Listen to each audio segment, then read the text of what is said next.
안녕하세요. 달달한 하쌤입니다. 간호 국가시험 모의고사 보건 공중 6회 그 중에서 보건 파트부터 먼저 문제풀이 하도록 하겠습니다. 1번 직업병과 관련하여 납중독과 관계가 깊은 업종으로 옳은 것 했네요.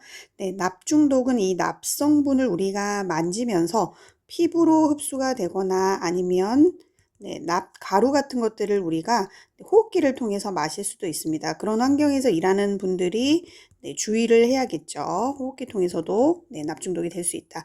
그러면은 이런 납중독과 관계 깊은 업종이 첫 번째가 이제 건설과 관련된 거, 아니면 광업이랑 관련된 거, 광산에서 납광산에서 일을 하거나 아니면 뭐 납용접을 하거나 이런 것과 관련된 것을 관련된 곳에서 일하시는 분들이 납중독이 있을 수 있겠네요. 그리고 배터리 관련, 배터리 관련해서도 또 납중독이 일어날 수 있습니다.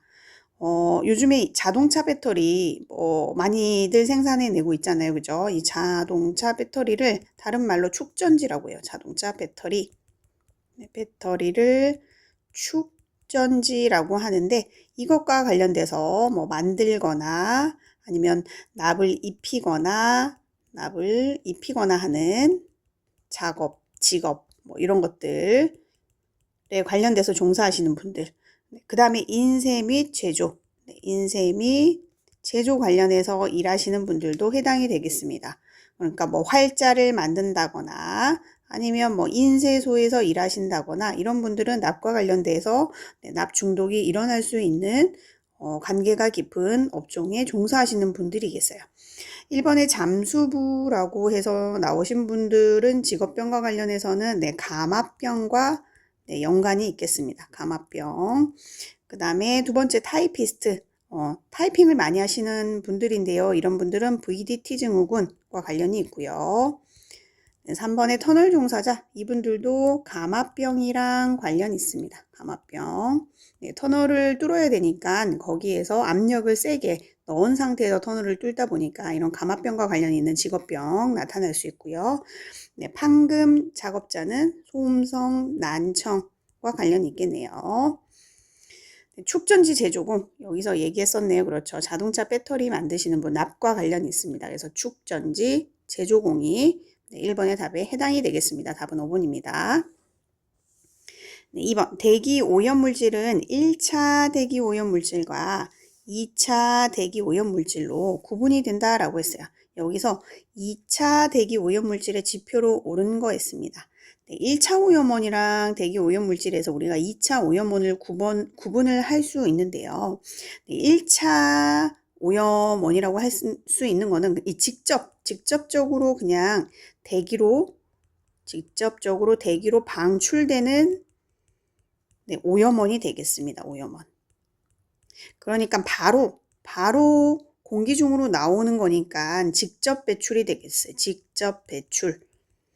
뭐가 있을까요? 어디서 나오는 게 있을까요? 그렇죠. 굴뚝 아니면 뭐 배기구 이런 데서 나오는 것들이 1차 대기 오염 물질에 해당이 되겠고요. 그 다음에 2차 대기 오염 물질은 이 외부의 어떤 원인에 의해서 합성 분해되어서 형성되는 겁니다. 그러니까 얘가 직접 배출이라고 생각하면 얘는 쉽게 생각하면 변신 배출이라고 생각하시면 될 것 같아요. 그러니까 이미 공기 중에 있는 오염원들이 나와 있는 직접 배출구에서 나온 오염원들이 햇빛을 받거나 뭐 다른 원인들 있겠죠. 햇빛을 받거나 아니면 자기들끼리 반응해 가지고 나타나는 것이 되겠습니다. 그래서 변신 배출이 되겠어요.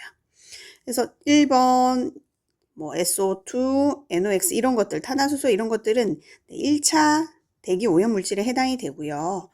이미 이런 것들이 공기 중에 나와서 어떤 원인에 의해서 자기들끼리 합성되거나 분해되어서 형성되는 것들이 2차 대기 오염물질인데 거기에 이제 오존, 연무, 아니면 PAM, 펜이 있겠어요.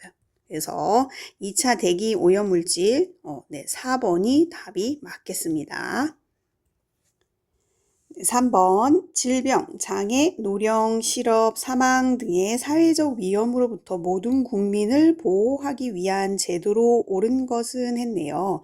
네, 우리나라에서 어떤 그 출산, 여기에 더 보태서 뭐 출산, 그 다음에 빈곤하거나 아니면 질병이 있거나 뭐 장애, 그 다음에 노령, 실업, 사망 이런 것들을 위험으로부터 모든 국민을 보호하기 위해서 우리가 사회보장 제도를 만들어 놨죠. 이 사회보장 제도를 통해서 국민의 삶을 좀 질을 향상시키고 필요한 뭐 소득이나 서비스를 보장하게 되겠습니다. 거기에 이제 이 사회보장 제도 안에 사회보험이라는 게 있고요. 공공부조, 그 다음에 사회 서비스 이런 것들이 있죠. 그래서 이 모든 것이 1, 2, 3번, 4번이 여기에 다 들어가겠습니다. 여기에 다 들어가는 거고요. 그걸 통틀어서 우리가 큰 테두리로 얘기하는 게 사회보장이라는 제도가 되겠습니다. 답은 5번이네요. 4번 진료비 보상제도 중 진료코드 조작을 통한 과잉진료가 문제될 수 있는 포괄수가제에 대한 설명으로 옳은 거 물어봤네요. 포괄수가제라는 건 쉽게 우리가 이해를 하려면 만약에 맹장염으로 병원에 입원을 했다. 그러면 수술을 해야겠죠. 수술을 하고 진료를 받고 검사하고 치료하는 데까지 우리는 무조건 100만 원으로 이 병원에서는 책정을 해 놓을 거야 하면은 이렇게 질병명이 맹장염으로 입원을 했을 때 진료비가 100만 원이 발생을 할 거예요. 그래서 검사를 한 번 하든 두 번 하든 무조건 100만 원으로 딱 포괄적으로 책정을 해 놓는 겁니다. 근데 병원 입장에서는 이게 이제 세트 메뉴 같은 거잖아요. 맹장염일 때는 이렇게 진단 검사하고 수술하고 치료하고 할 거야 하는 거니까 세트 메뉴를 만들어 놓은 건데 병원의 입장에서는 좀 더 비싼 세트 메뉴를 만들고 싶어 할 거예요. 그러니까 가벼운 질병에도 좀 복잡하고 아니면 비싼 진료 코드를 발생하거나 입력시키려고 하겠죠. 그렇게 하게 됨으로 인해서 과잉 진료가 문제가 될 수 있겠습니다. 자, 그러면은 답을 볼게요. 1번. 질병 진단명에 따라 진료비를 포괄적으로 책정하여 지불한다. 맞네요. 1번은 맞는 설명입니다. 2번에 등록된 사람 수에 따라 보상한다. 이건 어떤 제도인가요? 이거는 인두제라는 거죠. 사람 머릿수에 따라 그죠? 보상하는 거. 3번 의사의 적극적인 서비스가 제공된다. 이거는 행위별 수가제에 해당이 되는 얘기입니다. 행위별 수가제의 장점이 되겠네요. 장점. 왜? 치료를 하면 할수록 돈을 벌 수 있게 되겠죠. 그러니까 의사가 적극적으로 진료를 하게 될 거예요. 그래서 내가 이거 하나하나 할 때마다 수가를 매길 수 있는 거, 행위별 수가제. 4번 보험회사와 환자가 계약을 맺어 그 한도 내에서 치료를 받는다. 이거는 그냥 뭐 민간보험 같은 거겠네요. 우리가 사적으로 보험을 드는 거, 보험회사에다가 보험을 들게 되는 것들 여기에 해당이 되겠고요. 5번 주로 1차 진료 의사들의 진료비 지불에 적용한다. 이것은 인두제에 해당이 되겠어요. 인두제.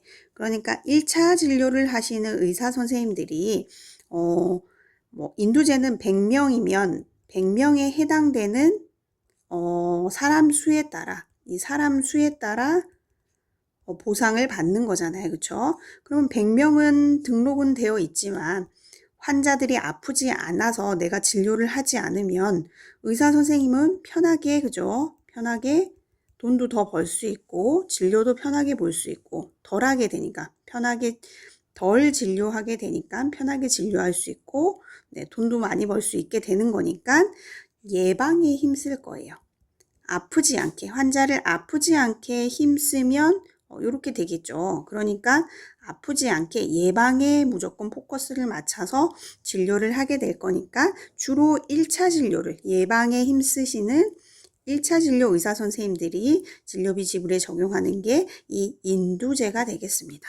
그래서 4번의 답은 1번이 되겠습니다. 네, 5번 보건건강교육 시간에 나이 드신 할아버지가 결석이 너무 잦을 경우 이에 대한 조치로 옳은 것은 1번 결석하면 안 된다고 강력히 이야기한다.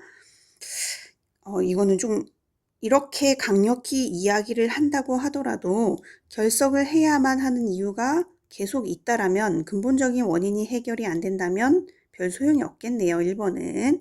2번 교육이 길어지면 지루하니까 짧게 끝낸다. 이것보다는 3번에 개별 상담을 통해서 문제가 무엇인지 찾아 해결을 해야지만 이분이 결석을 하지 않게 되겠죠. 그렇기 때문에 정확한 답은 네, 3번이 되겠습니다. 나머지 4번과 5번도 근본적인 원인을 해결할 수 있는 답은 아니겠네요. 그죠? 네, 5번의 답은 3번입니다. 네, 6번 피부가 감각할 수 없는 기류로 옳은 것은 했는데 피부가 느낄 수 없는 기류, 우리는 그걸 네, 불감기류라고 합니다. 우리 피부가 감각할 수 없는 기류, 그리고 기준치는 네, 2번에 나와 있는 0.5m/s가 되겠습니다. 이하가 되겠네요. 이하. 그래서 답은 2번이 되겠고요. 이것 외에도 이제 쾌적한 기류라고 해서 잠깐 살펴보면요. 실내에서는 우리가 쾌적한 기류를 느끼는 기준치가 네, 0.2에서 0.3m/s가 되겠고요. 실외에서는 네, 1.0m/s 정도가 되겠습니다. 네, 쾌적한 기류는 실내와 실외를 이렇게 구분해 주시면 되겠고 우리 피부가 감각할 수 없는 기류를 불감기류라고 하는데 0.5m/s 이하이다 라고 생각하시면 되겠습니다. 네, 7번 보험료 부담 능력이 없는 저소득층의 의료를 국가가 공공부조 방식으로 보장하는 제도로 옳은 것 했네요. 네, 우리나라에서 사회보장제도로 해서 국민들에게 제공하고 있는 서비스를 보면 네, 사회보험이 있고요. 거기에 공공부조, 네, 그 다음에 사회서비스 해서 세 가지 형태로 우리가 사회보장제도를 구성하고 있는데 이 중에서도 소득보장과 의료보장 형태로 좀 나뉠 수가 있겠어요. 공공부조에서 소득보장과 의료보장을 좀 살펴보면 공공부조는 우리나라의 그 저소득층을 대상으로 해서 소득을 보장해주는 방식과 네, 의료를 보장해주는 방식으로 해서 제공이 되고 있어요. 그래서 기초생활보장 이라는 형태로 해서 기초생활 수급비 같은 것들을 이분들에게 지급을 해주고요. 소득을 보장해주고요. 의료 서비스 형태로 네, 의료급여라는 제도를 통해 가지고 네, 저소득층에게 의료를 국가가 공공부조 방식으로 해서 보장을 하고 있습니다. 그래서 7번의 답은 네, 의료보호라고도 하고 네, 의료급여라고도 하게 되겠습니다. 그래서 답은 3번이 되겠네요. 네, 8번 전자부품 회사에 다니는 남성이 오후만 되면 나른하고 어깨관절의 통증과 네, 경직을 느껴 병원을 찾았는데 병원에서는 특별한 이상이 없대요. 그리고 3일을 쉬었더니 증상이 사라졌다. 가장 옳은 것은 했습니다. 그러니까 회사에 다니는데 일을 계속하고 오후만 되면 어떤 증상이 나타나네요. 그죠? 이것을 우리는 이제 그렇습니다. 2번에 산업피로라고 하죠.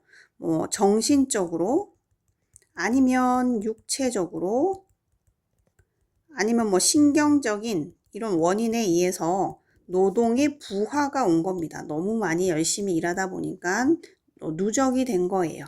이런 노동 부하에 의해서 나타나는 뭐 생체 태도 같은 거예요. 그죠?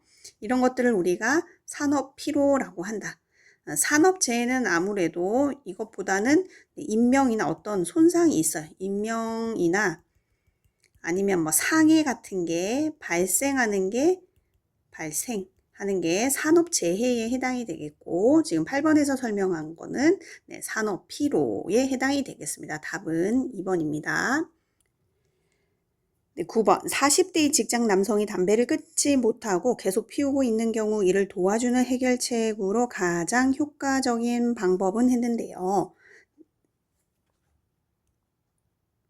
네, 담배를 끊어야 하는 이 금연 같은 것들은 오랜 습관을 바꾸는 일이죠. 그래서 습관을 오랫동안 누적이 됐던 것들을 우리가 바꾸는 일은 단순히 지식을 전달한다고 해서 해결되지는 않아요. 그래서 어떤 것들을 통해서 바꿀 수 있냐, 뭐 환자와 상담을 통해 가지고 동기부여도 하고 지속적으로 관리를 해야 되기 때문에 이런 뭐 패널 토의, 강의, 심포지엄 이런 것들보다는 그렇죠. 개별 상담을 통해서 우리가 효과적으로 도와주고 해결해 줄 수 있도록 지속적으로 관리해 주고 할 수 있겠습니다. 그래서 9번의 답은 1번이 되겠네요. 네, 10번. 금연을 시작한 지 일주일이 지난 사람들을 대상으로 실시해야 할 교육 내용으로 가장 적합한 것은 했습니다. 네, 흡연 자체가 우리가 이 담배에 있는 니코틴에 의해서 중독되거나 의존되거나 하는 이런 의존도가 굉장히 높아요. 그래서 담배를 피우기 시작하면 끊기가 굉장히 어렵죠. 그래서 금연으로 인해서 니코틴을 담배를 통해서 더 이상 공급받지 못하면 한 일주일 정도가 되면 우리 몸에서는 이제 뭐 금단 증상 같은 게 생깁니다. 금단 증상. 뭐 금단 증상에 여러 가지가 있지만 대표적으로 뭐 기침하고 가래가 많이 나오고 뭐 짜증도 나고 그쵸? 뭐 집중력도 떨어지고 식욕도 증가하고 집중력 장애, 식욕 증가, 우울 이런 것들의 금단 증상이 나타나게 돼요. 그래서 일주일 정도가 되면 굉장히 최고치에 달합니다. 그 이후에 이제 조금씩 지속은 되겠죠. 그렇기 때문에 일주일이 지난 사람들을 대상으로 우리가 교육해야 될 내용은 그렇죠. 이런 증상에 대처할 수 있는 방법에 대해서 교육하는 게 가장 적합하겠습니다. 그래서 답은 5번이 해당이 되겠네요. 11번 우유를 60에서 63도씨로 30분간 살균하는 방법으로 옳은 것은 했습니다. 보통 우리 물을 끓이면은 100도씨에서 보글보글 끓는데 우유를 60에서 63도로 30분간 살균한대요. 네, 이게 저온 살균법에 해당이 되거든요. 네, 그래서 60에서 63도 상대적으로 조금 낮은 온도라고 생각하시면 될 것 같아요. 그래서 30분 정도 살균하는 저온 살균법이다. 1번의 자외선 멸균법은 자외선 파장을 이용하는 거겠죠. 네, 자외선 파장을 이용하는 건데 내부 깊이까지 이렇게 침투하는 거는 좀 약해요. 그래서 주로 표면만 하게 되는 방법으로 주로 이용을 하게 되겠습니다. 자비소독법은 물을 끓여가지고 이용하는 거 방법이 되겠고요. 4번 건열멸균법은 건조한 열이죠. 그래서 고온에 건조한 공기 이용해서 우리가 멸균을 하게 되는데 보통 160도씨 정도의 건열을 30분간 가열을 하게 되면 멸균시킬 수 있는 방법이 되겠습니다. 세균여과법은 여과장치 같은 거, 뭐 미세한 여과제 같은 거 사용해가지고 세균을 여과하는 방법이 되겠네요. 답은 2번입니다. 12번 산업장 근로자의 작업에 수반되는 산업피로 얘기 또 나왔네요. 산업피로는 건강 이상에 대한 경고 반응이라 할 수 있다. 산업피로의 결과로 옳은 것은 했습니다. 그러니까 산업피로는 근로자가 이 노동이 너무 계속 열심히 일하다 보니까 노동이 계속 힘든 게 축적이 된 거예요. 노동 부하로 인한 신체적인 반응, 생체 태도라고 우리가 책에 설명이 되어 있죠. 이런 것들로 인해서 이제 생산성 떨어져. 그 다음에 계속적으로 이 노동 부하가 있는데도 불구하고 계속적으로 쉬지 않고 경고라고 했잖아요. 그렇죠? 경고 반응인데 쉬지 않고 계속 일한다. 그러면 당연히 재해 발생 생길 수밖에 없습니다. 발생 건수가 그래서 증가하게 되겠죠. 계속적으로. 그리고 신체 저항력, 면역력도 떨어지겠죠. 계속적으로 쉬지 않고 일하는 거니까 저항력 약해집니다. 그러면 1번에 보시면 생산성 저하 맞습니다. 그죠? 2번에 적응 능력 증가가 아니라 감소되겠네요. 재발생 감소가 아니라 증가되고 결근율 아프니까 결근하게 될 수 있는 비율도 증가하겠고요. 작업 의욕 증진이 안 되겠죠. 그렇죠? 작업 의욕 떨어질 수밖에 없어요. 답은 1번이 되겠습니다. 13번 두통, 불쾌감, 권태, 현기증, 구토 등의 신체 증상을 초래하는 군집 중독에 대한 설명으로 옳은 것은 했습니다. 네, 군집 중독이라는 건 일정한 어떤 공간에 사람이 너무 많아. 너무 많아요. 여기 많이 몰려 있어. 많이 몰려 있으면 다수인이 막 몰려 있어요. 그러면은 산소가 부족해지겠죠. 이런 산소가 불충분한 실내에 장시간 밀폐되어 있으면 나타날 수 있는 증상이 되겠습니다. 1번에 환기가 불량한 실내에 소수의 사람이 있을 때 발생한다가 아니라 다수의 사람이 있을 때 발생하겠고요. 졸음, 시력장애, 소화불량 등의 증상이 나타난다 했는데 졸음은 맞겠는데 두통, 위에도 나와져 있습니다. 불쾌감, 권태, 현기증, 구토 이런 증상들이 나타날 수 있겠네요. 3번 정상적인 공기성상의 변화가 일어난다. 네, 맞습니다. 3번이 답이 되겠고요. 야외극장, 운동장 이런 야외에서 일어나는 게 아니라 그렇죠. 주로 밀폐된 실내에서 일어나겠네요. 그죠? 5번 기온, 습기, 냄새, 먼지 등 물리적 성상 변화와는 관계가 없다. 기온 이런 것들은 군집독을 일으키는 매우 중요한 원인이 되겠네요. 습기, 너무 습하거나 냄새 나거나 먼지가 많다거나 이런 것들 중요한 원인이 되겠습니다. 그래서 답은 3번이 되겠네요. 14번 동물성 자연독인 보거 중독에 대한 설명으로 옳은 거 물었어요. 보거 중독. 1번 보거의 내장, 지느러미에 독소가 특히 많이 함유되어 있다. 내장에 독소가 많은 건 맞아요. 그죠? 보통 보거에 어디에 많아요? 내장에 많고 그다음에 알, 생식기, 간 이런 데 많아요. 그죠? 장 이런 데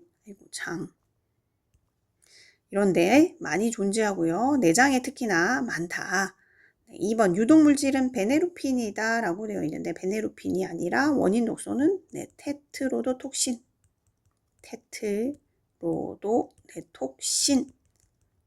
얘가 원인 독소가 되겠고요. 100도씨에서 1시간 가열하면 독성이 상실된다 했는데 1시간 이상 가열을 해도 이게 독성이 파괴되지 않습니다.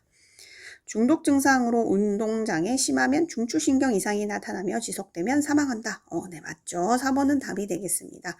5번 중독으로 부작용은 있으나 사망하지 않는다 했는데 사망할 수도 있다라고 했죠. 사지마비, 운동장애, 그리고 심하면 호흡중추 신경이 마비되니까 사망에 이를 수 있습니다.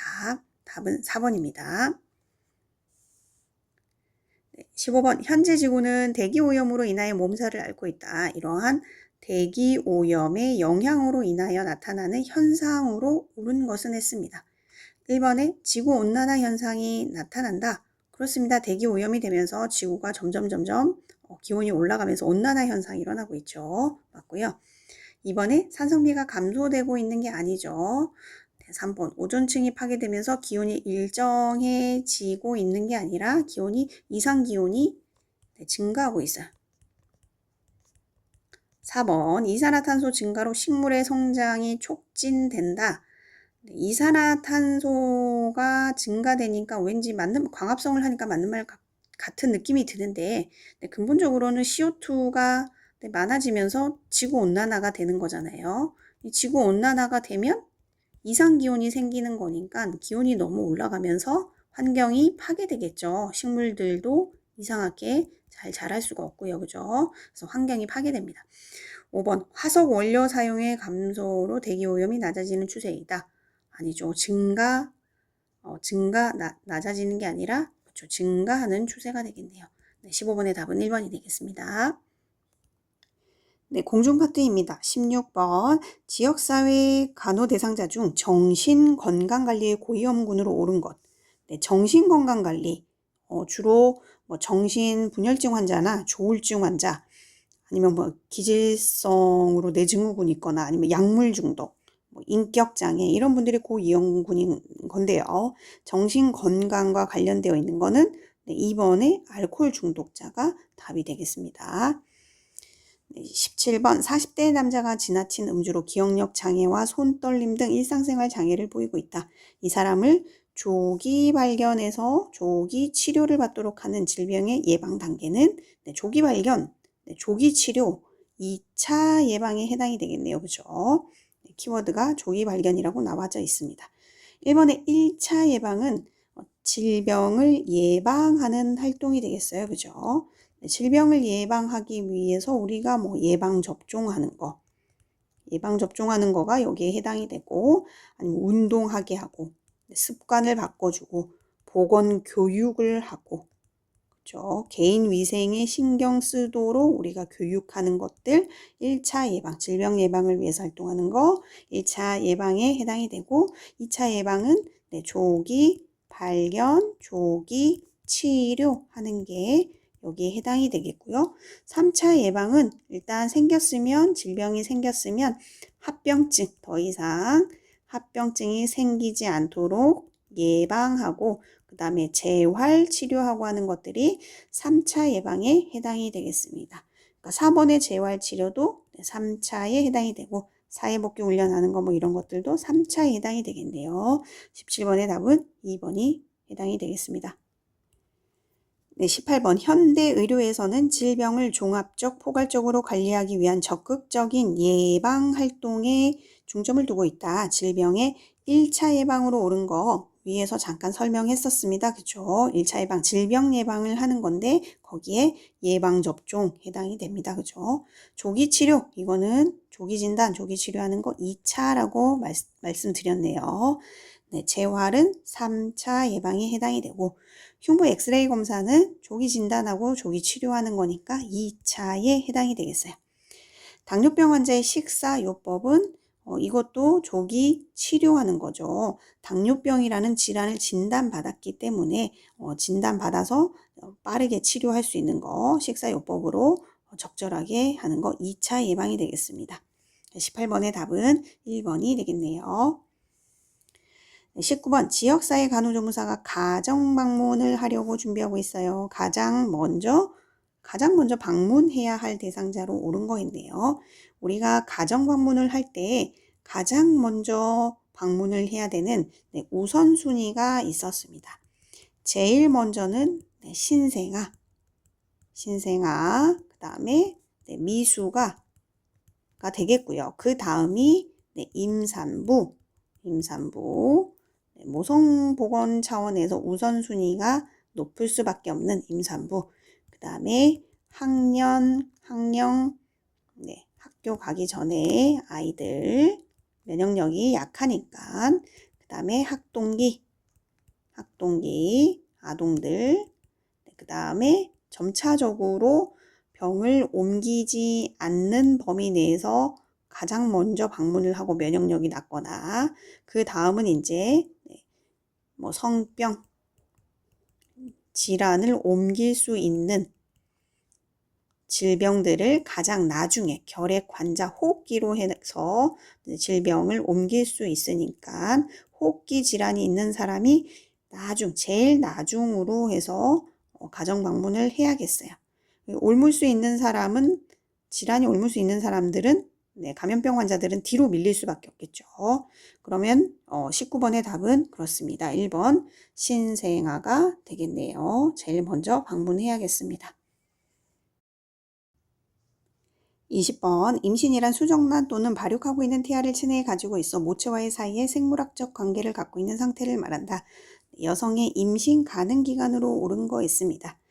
임신 가능 기간, 임신이 되려고 하면은 일단 배란이 된 상태에서 난자와 정자가 만나야지만 가능한 건데, 보통 이제 배란이 되는 시기는 월경 예정일로부터 한 14일 전 플러스 마이너스 2일이 배란이 되는 시기가 되겠어요. 그죠?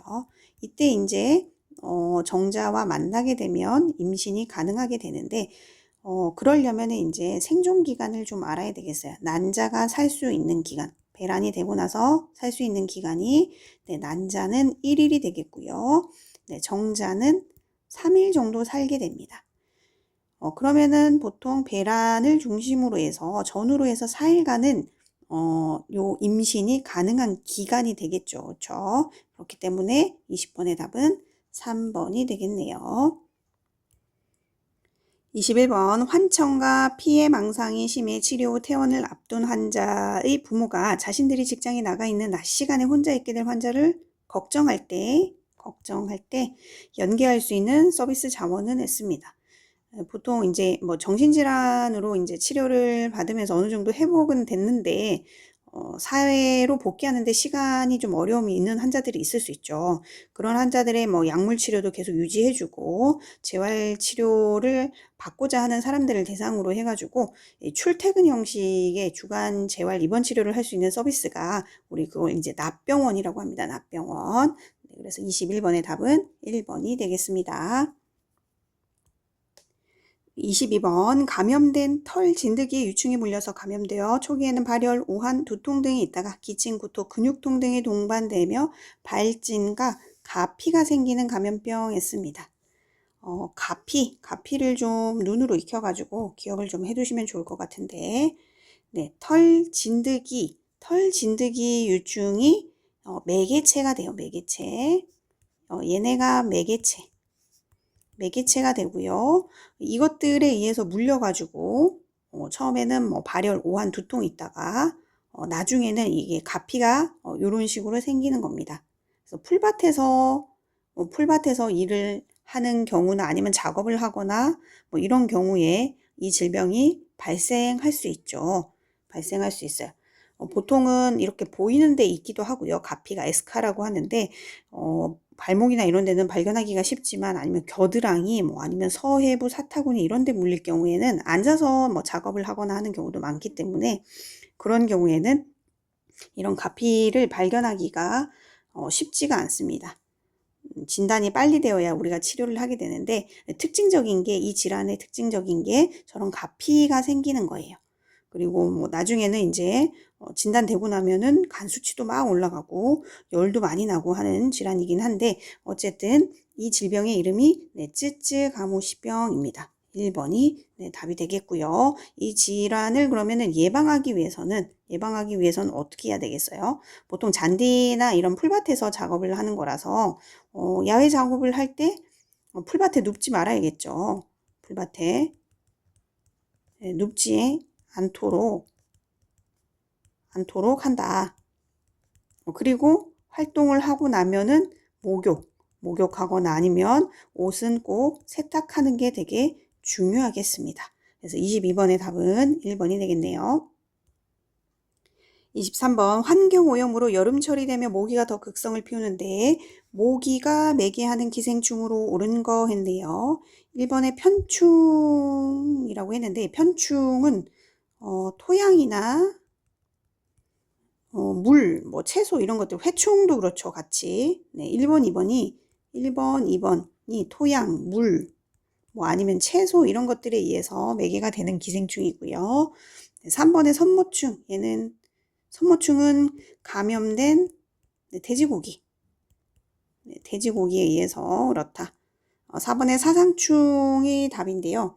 사상충이라는 게 이름 자체가 이제 사자가 실사자를 써서 실 모양의 벌레라고 생각하시면 되겠어요. 그래서 몸이 아주 가늘고 길어서 실처럼 보이는 겁니다. 주로 이제 모기를 통해서 전파가 됩니다. 전파. 그래서 답은 4번이 맞겠고요. 5번에 이질 아메바 이질 얘는 오염된 식품이나 물을 통해서 매개가 돼서 감염이 되겠네요. 물 통해서 감염이 됩니다. 그래서 23번의 답은 4번이네요. 24번 감염병 환자 발생 시 우선 취해야 할 행동으로 옳은 거 했습니다. 감염병 환자가 발생했다. 그래서 감염병이 그 유행하는 지역에 이렇게 노출이 됐다, 아니면 접촉을 했다, 이렇게 했다고 그렇게 의심이 가는 사람이 생겼다, 그러면은 우리는 감염 여부가 완전하게 확인될 때까지 격리해야겠죠, 격리. 격리를 해서 다른 지역으로 이 질병이 번지는 거를 막아야 되잖아요. 그죠? 그렇기 때문에 접촉자를 격리하는 게 우선적으로 취해야 할 행동이 되겠습니다. 답은 1번입니다. 네, 25번 민물고기의 생식 여부와 대변 검사에 의한 충남 검출로 기생충 감염을 진단하는 기생충 질환으로 옳은 거 했네요. 네, 민물고기 생식해서 날것으로 먹어서 걸리는 거. 대표적인 게 네, 간 흡충증이겠네요. 그죠? 그러니까 우리나라 5대강 유역에 주로 분포한다라고 했어요. 그 지역 주민들이 이 민물고기를 날것으로 먹어가지고 생식하는 경우에 생길 수 있는 기생충 질환이 되겠습니다. 그림으로 조금 기억을 해보기 위해서 살펴보도록 할게요. 네, 일반적으로 예전의 명칭은 그 간디스토마로 알고 계실 수도 있을 것 같아요. 그래서 이 충란이 분변을 통해서 배출이 되면은 특징적인 게 이제 제1 중간 숙주가 있는데, 이 중간 숙주가 쇠우렁이에요. 중간 숙주가 쇠우렁인데, 이 쇠우렁이가 이 충란을 먹음으로 인해서 이 쇠우렁이를 다시 잉어가 잡아먹거나 되면서 중간 숙주가 그래서 민물고기가 되는 거죠. 그래서 이 민물고기를 다시 오염된 민물고기를 사람이 날것으로 생식하게 되면서 이 간디스토마라고 하는 간 흡충증이라고 하는 기생충에 감염이 되겠습니다. 그렇게 됨으로 인해서 체내에서는 이제 주로 담관에서 자라게 되는데요. 성장이 되게 되고요. 그래서 이제 증상이 주로 대부분 무증상이기는 하지만 소화불량, 담즙과 관련되어 있으니까 소화불량이 있거나 아니면 황달 이런 증상들이 생길 수가 있겠어요. 그래서 우리 지금 문제로 다시 돌아가 보면 25번에 민물고기의 생식 날것과 관련해서 대변 검사에 의한 충란이 또 나옴으로 인해서 감별할 수 있는 질환, 기생충 질환, 간 흡충증, 발음이 잘 안 되네요. 간 흡충증이 되겠습니다. 3번입니다. 26번 항체를 사람이나 동물에게서 얻어서 주사한다라고 되어 있네요. 예방 목적 외에 치료 목적으로 이용되며 접종 즉시 효력이 생기는 반면 저항력이 약하고 효력이 지속 시간이 짧은 면역이라고 했는데, 네, 면역에는 능동 면역이 있고요. 네, 수동 면역이 있습니다. 그죠? 능동 면역, 수동 면역 좀 나눠서 구분을 해볼게요. 네, 능동 면역은 다시 능동 이렇게 끝나는 자연 능동, 인공 능동이 있고요. 수동은 수동 또 얘도 이렇게 끝나는 자연 수동에 해당되는 게 있고 인공 수동에 해당되는 게 있습니다. 그러니까 면역에는 우리 몸에 바이러스나 어떤 균이 들어왔을 때 면역이라는 건 내가 싸워서 이겨내서 원에 대해서 항체가 생기는 거죠. 항체를 스스로 만들어내는 건 능동적인 거고요. 만들어진 항체를 인위적으로 넣어주는 거는 수동에 해당이 되겠습니다.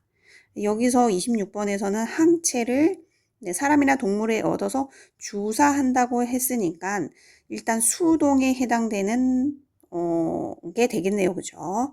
그러면 능동 중에서도 자연 능동은 내가 스스로 항체를 만들어내니까 자연스럽게 만들어내는 게 병 후에 오는 거, 감기 걸리고 나서 항체 생기는 거, 이런 것들이 자연 능동에 해당이 되고요.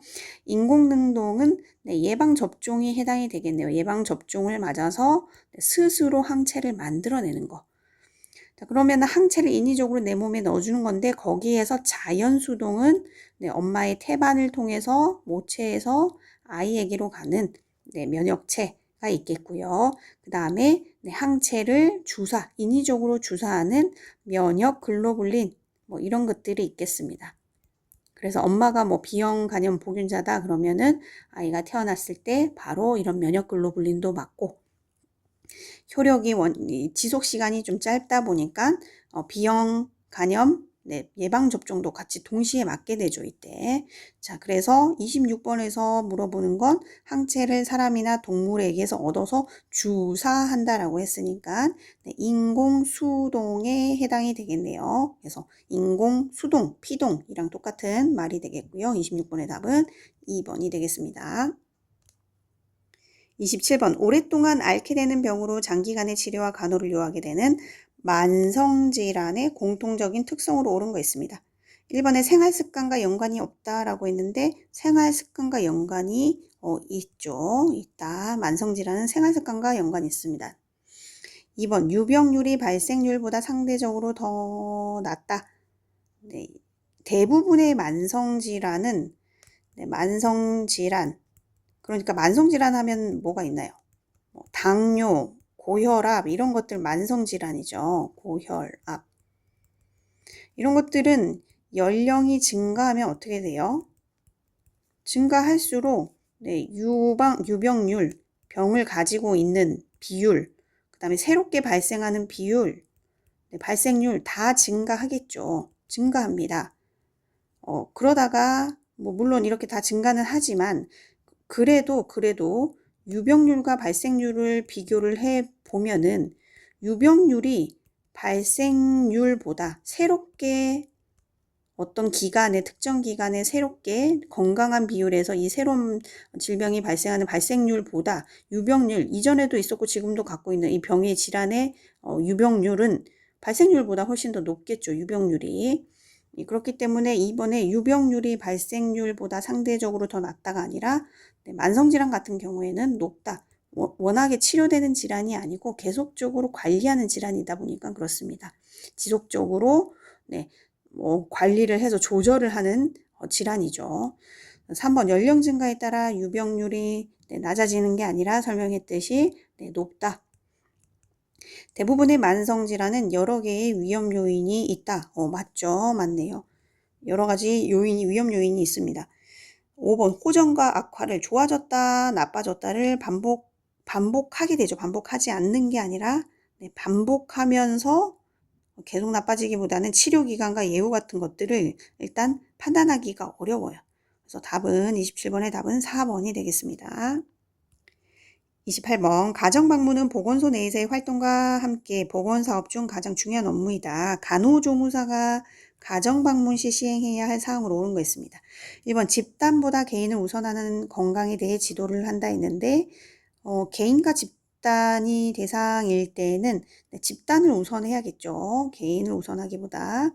2번, 가족의 환경 상태나 실정에 맞는 서비스 제공한다. 네, 맞습니다. 3번, 가족의 건강 상태를 파악하여 진료한다 했는데 진료는 우리가 하는 게 아니겠죠.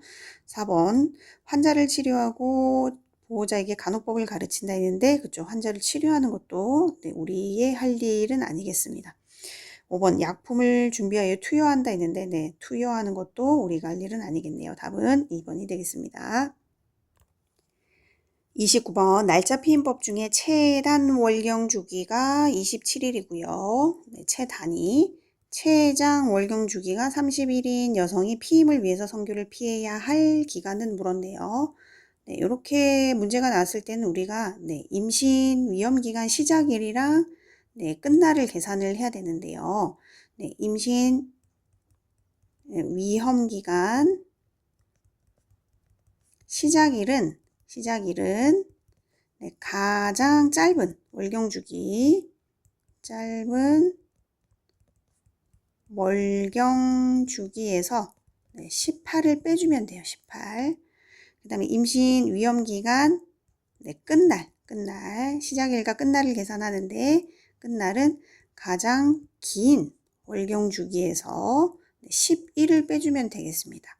그래서 문제에서 우리가 최단 월경 주기가 27이라고 했으니까 짧은 기간이 27에서 18을 빼면은 얼마죠? 9죠. 그쵸? 9.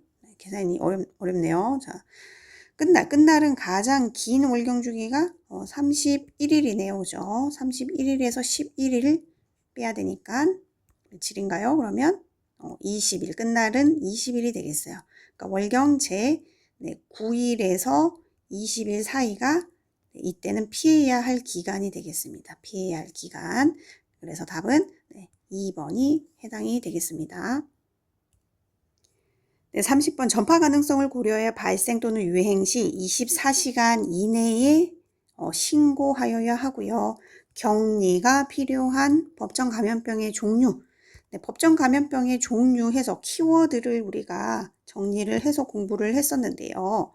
1급, 2급, 3급, 4급 감염병을 나눠서 특성이 1급은 굉장히 치명률이 높고 집단적으로 발생할 우려가 굉장히 높은 무서운 감염병이에요. 1급이에요. 1급은 그래서 즉시 신고, 그 다음에 음압 격리해야 돼요. 그 다음에 2급 감염병은 유행시 24시간 이내에 신고하면 되고요. 그 다음에 격리해야 되고, 제3급은 24시간 내 신고하고 계속 감시 정도만 하게 되고, 4급은 표본 감시 활동만 하면 된다라고 했네요. 그래서 이 키워드를 기억을 해야 되겠어요. 문제를 다시 돌아가 보면, 그럼 1급 감염병은 즉시 신고해야 돼요. 위험하니까. 그리고 음압, 호흡기 감염으로 전파가 되는 경우가 많기 때문에 음압, 격리해야 되고요. 2급 감염병은 그렇죠. 24시간 내 이내 신고하고 격리가 필요한 게 2급에 해당이 됐어요. 3급은 24시간 내 신고하고 계속 감시라는 키워드 있어야겠고요. 4급은 표본 감시 활동이라는 키워드가 있으면 4급에 해당이 되겠습니다. 그래서 30번의 답은 2번입니다. 31번 혈액관리법상 혈액원이 체열 업무를 할 때 한 번에 한 사람에게서 체열할 수 있는 최대량을 물었네요. 우리가 체열을 할 때 전혈을 체열할 경우 전혈, 그러니까 혈액 성분 중에 혈액은 혈장, 혈구 이렇게 이루어져 있죠. 이걸 다 합친 걸 우리가 전혈이라고 합니다. 전혈. 전혈 성분을 체혈을 할 때는 죄송해요. 전혈 성분을 체혈을 할 때는 400ml 정도, 400cc 정도 되고요.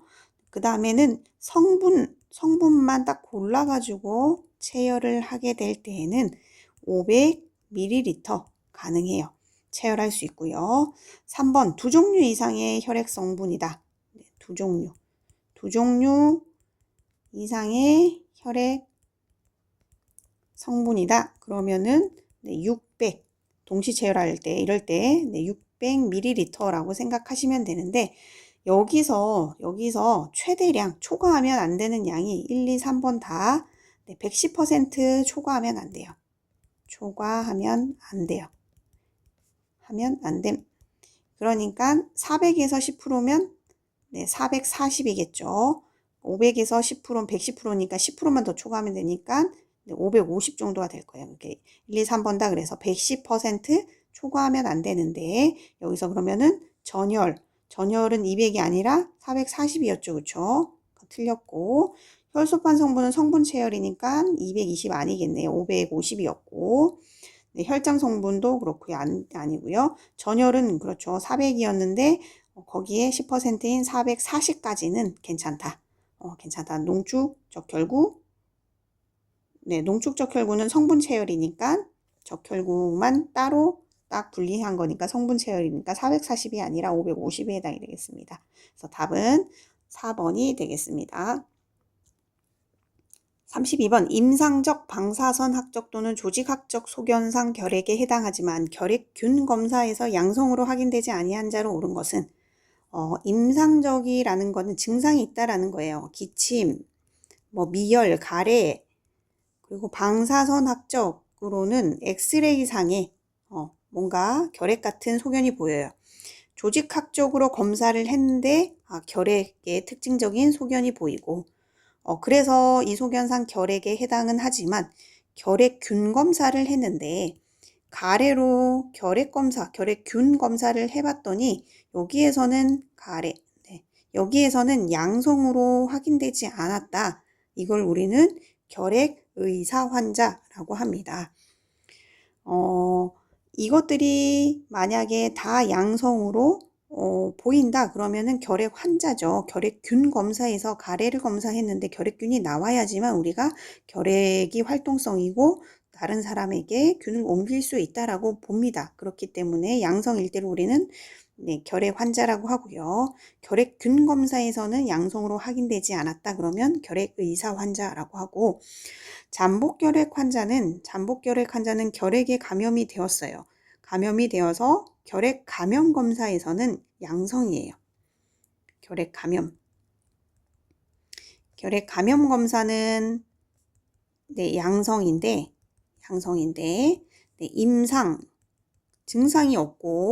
증상도 없고 엑스레이 방사선 상으로도 엑스레이 상으로도 괜찮고 아니고, 그 다음에 조직학적으로도 소견이 아니에요. 결핵균을 검사했는데 이것도 안 나와요. 결핵균 검사했는데 얘도 음성이다. 그러면 잠복결핵이라고 우리가 생각을 합니다. 지금은 활동성이 아니라서 이런 사람들은 결핵균을 갖고는 있지만 활동적으로 결핵균이 활동을 하고 있지 않아서 가래에서도 균이 나오지 않아서 상대방에게 옮길 그런 가능성은 없지만 면역력이 떨어지거나 하면 이런 환자 같은 경우에는 결핵균이 활동하게 됨으로 인해서 그때는 다시 증상이나 이런 것들이 나타날 수 있겠죠. 이런 사람들을 우리가 잠복결핵 환자라고 합니다. 어쨌든 32번에서 지금 물어보는 건 결핵 의사 환자에 해당이 되겠네요. 1번이 답이 되겠습니다. 33번 보건복지부 장관은 관계 행정기관의 장과 협의하여 몇 년마다 정신건강증진 및 정신질환자 복지서비스 지원에 관한 국가의 기본계획을 수립해야 되는가? 답은 5년이 되겠습니다. 34번 구강보건법상 영유아에게 실시하는 구강검진에 해당되어야 할 사항으로 옳지 않은 것은 했습니다. 치아 우식증 상태 맞습니다. 포함해서 검진하게 되고요. 치아 발육 상태, 구강 발육 상태 살펴보게 되고요. 구강 질환 상태 이런 것들도 살펴보게 되는데 구강암의 상태는 해당되지 않겠습니다. 34번의 답은 5번이네요.